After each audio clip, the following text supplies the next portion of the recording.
ஹரி ஓம். இப்போ நம்ம எங்கே இருக்கோன்னா, வசிஷ்டருடைய பத்தினி, ரிஷி பத்தினிம்பாங்க. ரிஷிகளுடைய பத்தினிகளும், வேதங்களும், சாஸ்திரங்களும், தர்மங்களும் படிச்சவங்க. ரொம்ப தவசீலர்கள் அவங்களும். அதனால தான் சொல்லுவாங்க,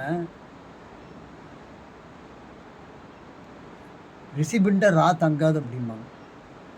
அதாவது அவருடைய குழந்தைங்க ஒரே இரவுல பொறப்பாங்க அப்படின்னு சொல்லியிருக்காங்க. அந்த மாதிரி மிக முக்கியமான ரிஷிகள் கிரேத யுகம், துவாபர யுகம், கலியுகம்னு கேள்விப்பட்டிருக்கீங்க இல்லைங்களா? அதில் திரேதா யுகத்தில் வாழ்ந்தவங்க, ராமாயண காலத்தில் வாழ்ந்தவங்க வசிஷ்டரும், அருந்ததியும்.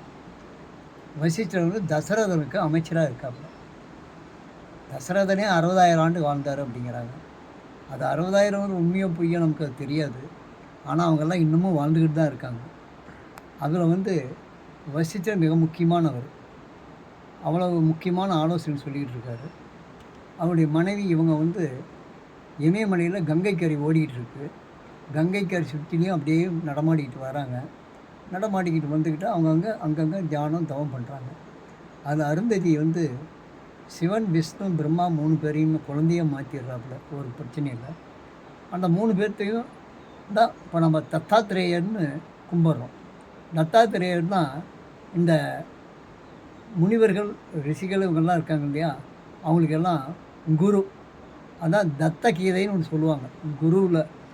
குருக்கிட்ட போயிட்டு சந்நியாசம் வாங்குறவங்க இவங்கெல்லாம் அந்த தத்த கீதையை படிக்கணும். அந்த தத்த கீதையில் வர்றது அவங்க வந்து தத்தாத்திரேயர் தான் குருவாக நினச்சிக்குவாங்க. அதனுடைய ஞாபகமாக தான், அதனுடைய வரலாறாக தான் இப்போவும் வடநாட்டில் உள்ள சன்னியாசிகள், சாதுக்கள், சந்துக்களில் நங்கா பாபா அப்படிம்பாங்க, நாகா சாது அப்படிம்பாங்க. அந்த பாபாக்கள் நிர்வாணமாக போவாங்க. நிர்வாணமானா ஒட்டு துணி இல்லாமல் அம்மனமாக அப்படியே நடந்து போவாங்க. ஏன்னா தத்தாத்திரேயர் வந்து அருந்ததிக்கு குழந்தையா அம்மனத்தோடு தான் படுத்திருக்காப்புல, 3 குழந்தைங்களும். அதை வச்சு தான் செய்கிறாங்க. அந்த மாதிரி முக்கியமான ஒரு அருந்ததி தவம் செய்த அந்த குகைக்கு நம்ம வந்திருக்கோம். இப்போவே இந்த குகை இவ்வளவு தான் இருக்குதுன்னா, அவன் இந்த சுமார் ஆயிரக்கணக்கான ஆண்டுகளுக்கு முன்பு இந்த இடம் எதுவுமே நடமாட்டம் இருக்காது, எதுவுமே கிடைச்சிருக்காது. தியானம் பண்ணுறவன் தேடுறதே குகைகளை தான் தேடணும். கூட்டமாக இருக்க இடத்துல போய் நான் சன்னியாசி, நான் தியானம் பண்ணுவேன் அப்படின்னு சொன்னாதே தப்பு. அவன் தனிமையில் இருக்கணும்.